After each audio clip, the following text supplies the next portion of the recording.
কেমন আছিস? আরে নেপাদা, এসো এসো এসো, বসো, আসো। তারপরে বলো, কেমন আছো? হ্যাঁ রে, খুব ভালো আছি। এখন তো বৌদি ছেলে মেয়ের থেকে আমাকে বেশি ভালোবাসে। কিরকম, কি করে বুঝলে? দেখ না, তোর বৌদি কোথাও বেরোলেই ছেলে মেয়েকে পাশের বাড়ির বৌদির কাছে রেখে দেয়, আর আমাকে সাথে করে নিয়ে যায়। আমি বললাম, বুঝলি তো, তুমি ছেলে মেয়েকে বৌদির কাছে রেখে যাও আর আমাকে সাথে করে নিয়ে যাও। তা আজকে আমাকে বৌদির কাছে রেখে যাও আর ছেলে মেয়েকে সাথে করে নিয়ে যাও।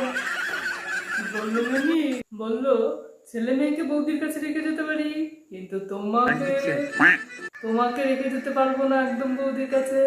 তোমাকে আমি সাথে করেই নিয়ে যাবো যেখানে যাবো। বললাম, কেন?